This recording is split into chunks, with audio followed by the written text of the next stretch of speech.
એટલે તે કોંગ્રુઅન્ટ કોને થશે? 1 2 3 અપ ટુ p-1. આમાંના જે બધી સંખ્યાઓ છે એને કોંગ્રુઅન્ટ થશે ઇન સમ ઓર્ડર. હવે આ બધા જે કોંગ્રુઅન્સ આપણે મળી શકે તે બધાને ગુણાકાર કરીએ તો એક બાજુ છે 1a 2a 3a and so on p-1a અને એની કિંમત છે 1 2 3 અપ ટુ p-1. ગમે તે ઓર્ડરમાં હોઈ શકે. એ બધાને મલ્ટીપ્લાય કરીએ કોંગ્રુઅન્સને તો જો શું મળે છે? a into 2a into 3a up to p-1a. It is congruent to 1 into 2 into 3 up to p-1 મોડ્યુલો p. ડાબી બાજુ જોવા જઈએ તો કુલ p-1 જેટલા આપણે અલગ અલગ પ્રોડક્ટ લખ્યા છે તો દરેકમાંથી એ આપણે બહાર કાઢી લઈએ ગુણાકારમાંથી તો a રેઝ ટુ p-1 થશે. પછી આપણે આગળ ડાબી બાજુમાં રહેશે 1 into 2 into 3 up to p-1 જેને આપણે p-1 ફેક્ટોરિયલ લખીએ અને એ જ મુજબ કોંગ્રુઅન્સની જમણી બાજુમાં પણ 1 into 2 into 3 up to p-1 છે તો તેને પણ આપણે p-1 ફેક્ટોરિયલ તરીકે લખી શકીએ અંડર મોડ્યુલો p. હવે આપણે p-1 ફેક્ટોરિયલ વડે બંને બાજુ ભાગીએ તો આવું પરિણામ મળશે.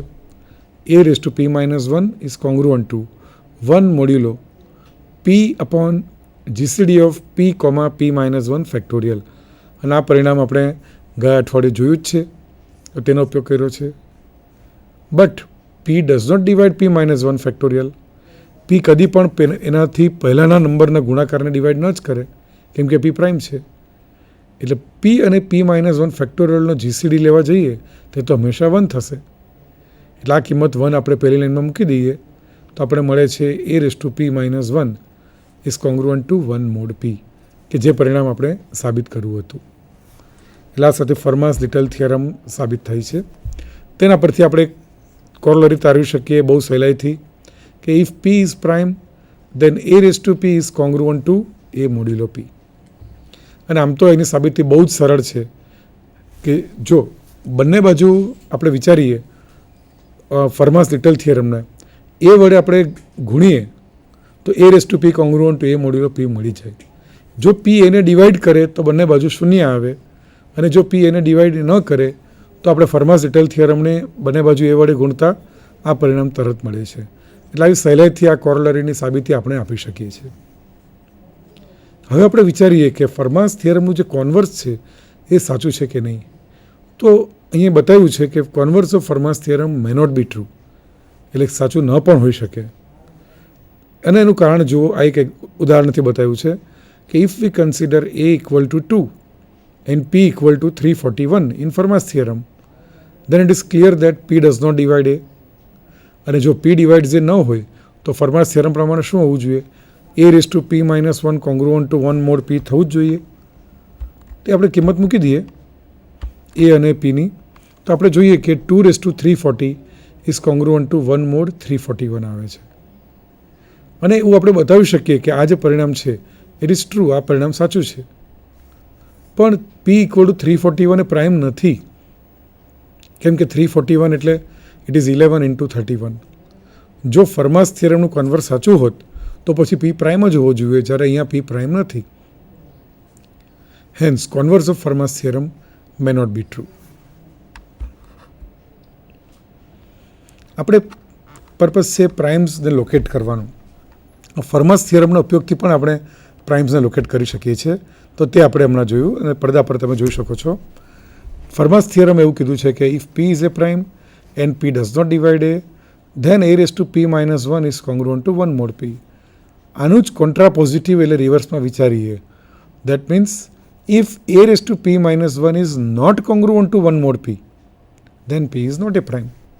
અને p પ્રાઇમ નથી, નોટ કે p કમ્પોઝિટ છે. એટલે a અને p આપણે આગળ હોય અને જો a રેઝ ટુ p-1 એ 1ને કોંગ્રુઅન્ટ ન થાય મોડ્યુલો pમાં તો આપણે ખાતરીથી કહી શકીએ કે p એ કમ્પોઝિટ નંબર છે. પણ જો a raise to p-1 congruent to 1 mod p થાય તો p માટે શું કહી શકાય? Then p might be a prime. એ પ્રાઇમ હોઈ પણ શકે કે ન પણ હોઈ શકે. અને ન હોઈ શકે તેવું એક ઉદાહરણ આપણે હમણાં જ જોયું હતું. જેટલી pની સંખ્યા મોટી લઈએ તો તે એ પ્રાઇમ થવાની શક્યતા વધી જાય છે, પણ ગેરંટી કોઈ એની હોતી નથી કે પ્રાઇમ થશે જ.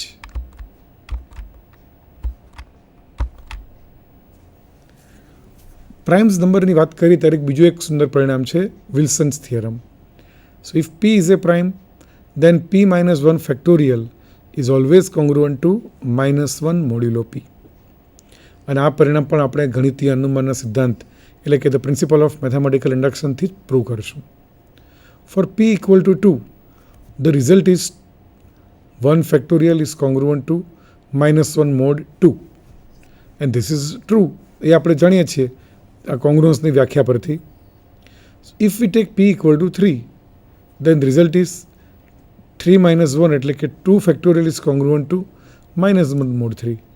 અને ફરીથી કોંગ્રુઅન્સની ડેફિનેશન જોવા જઈએ તો આના પરથી કહી શકાય કે 3 divides 2 factorial એટલે કે 2 minus minus 1 એટલે કે 3 divides 3.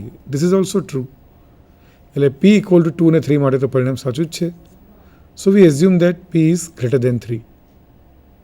Now, let a be any integer among the integers 1, 2, 3 up to p minus 1.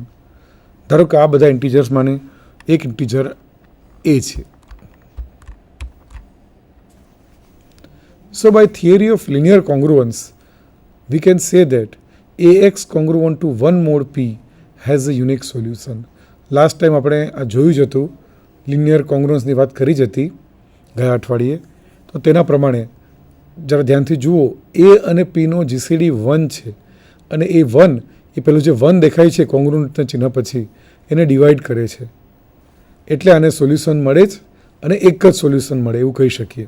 It has a unique solution. Solution છે એનો અર્થ કે એક્સની એવી કોઈ કિંમત મળે કે જ્યાં કોંગ્રુઅન્સનું સમાધાન કરે. ધારો કે એ કિંમત a' છે. So thus there exists an integer a dash with a dash is between 1 and p minus 1 such that a dash congruent to 1 modulo p. Now since p is prime, so a equal to a dash if and only if either a is 1 or a is p minus 1. p prime છે એટલે કે a equal to a dash ક્યારે થાય? જો કાં તો એ 1 હોય ત્યારે જ થાય અથવા એની કિંમત p minus 1 હોય ત્યારે જ થાય. એ આપણે બતાવી શકીએ સહેલાઈથી. નાવ cancelling 1 and p minus 1 from the list of integers 1, 2, 3 up to p minus 1. આપણે આગળ જે બધા ઇન્ટીજર્સ છે 1 થી p minus 1 તેમાંના છેવાડેના બંને 1 અને p minus 1 આપણે કાઢી નાખીએ. Then we have the integers 2, 3, 4 up to p minus 2. એટલે આપણે આગળ કુલ p minus 3 જેટલી સંખ્યામાં ઇન્ટીજર્સ છે. એમાંથી આપણે બબ્બેની પેર બનાવીએ તો આપણે આગળ p minus 3/2 જેટલી પેર મળશે. એટલે કેવી પેર બનાવે તે જોઈએ. We divide this integers into pairs which કેટલી તો કે p minus 3/2 such that in each pair we have a is not equal to a dash and a dash congruent to 1 mod p. એટલે આ કોંગ્રુઅન્સને સેટિસ્ફાઈ કરતા હોય પણ એ અને a dash અલગ હોય તે ટાઈપની આપણે પેર બનાવીએ. નાવ એટલે આપણે આગળ અલગ અલગ કોંગ્રુઅન્સીસ મળશે p minus 3/2 જેટલા. Now multiplying all the above congruences and rearranging the factors. Multiply કરીએ અને ઓર્ડર ગમે તે આવે એટલે બધા ફેક્ટર્સને આપણે રીઅરેન્જ કરીએ. દેન વી હેવ, જુઓ પડદા પર, ડાબી બાજુ થશે 2 into 3 into 4 up to p minus 2. એ ગમે તે ઓર્ડરમાં આવેલા હતા એને આપણે મલ્ટીપ્લાય કરીને ઓર્ડરમાં મૂક્યા.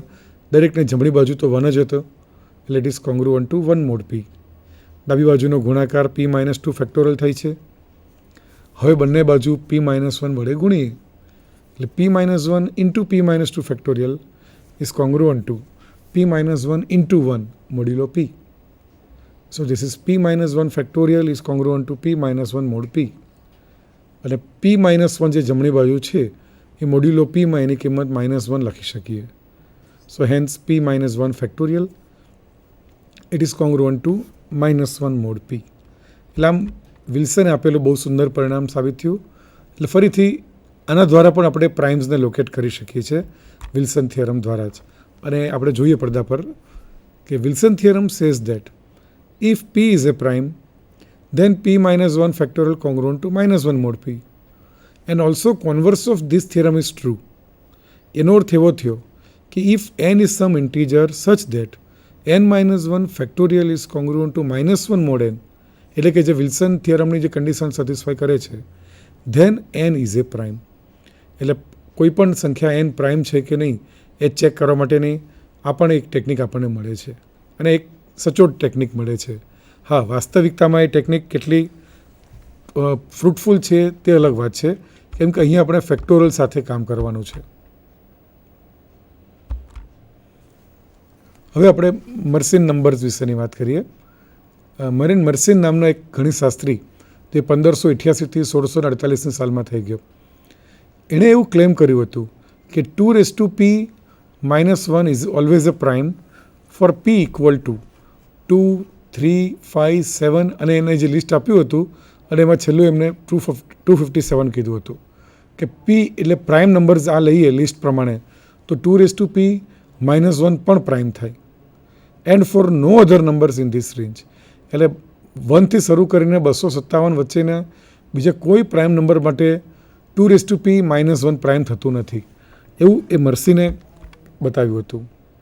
His conjecture resulted in a prime of the form 2p-1 which is named after Mersenne as Mersenne primes. એટલે ફક્ત 257 શું કામ, તેથી આગળ પણ આપણે જોઈએ તો એવા કયા પ્રાઇમ નંબર્સ છે કે જેના માટે 2p-1 પણ પ્રાઇમ થાય છે. તો તે મર્સિન પ્રાઇમની વાત કરીએ. હવે આપણે જોઈએ મર્સિન પ્રાઇમનું હવે એક્ઝેક્ટ ડેફિનેશન પડદા પર આપણે નિહાળીએ. A prime number of the form 2n-1 is called a Mersenne prime if number n itself is a prime.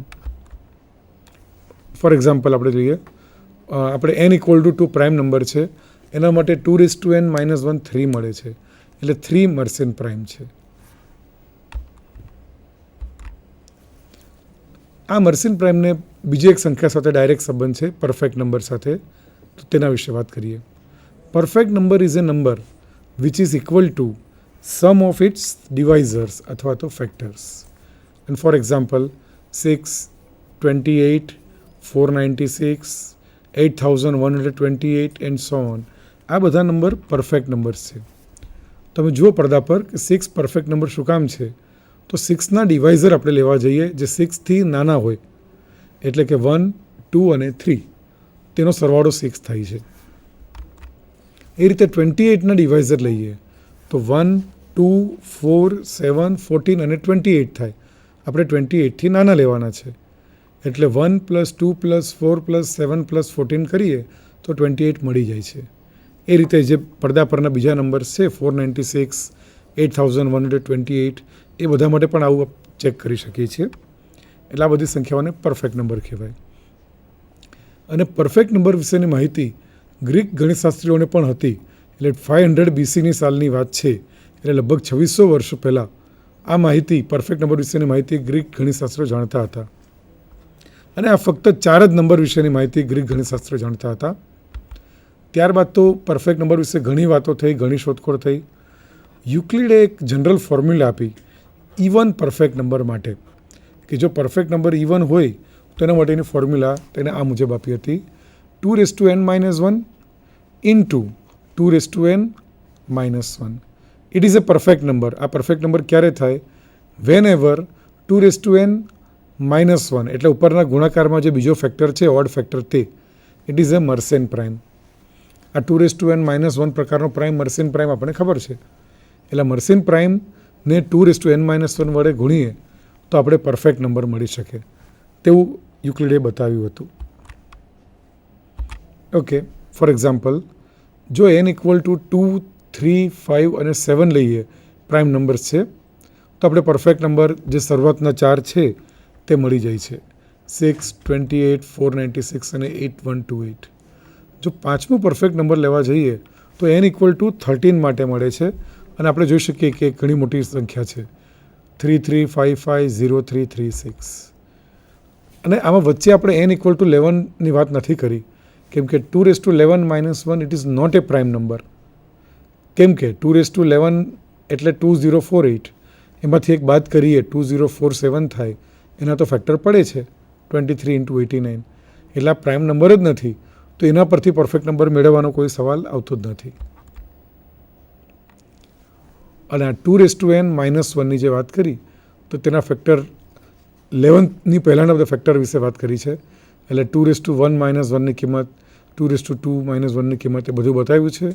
એમાં જે 2, 3, 5 અને 7 જે પાવર છે તે તમે જુઓ, એ પ્રાઇમ નંબર્સ આપે છે.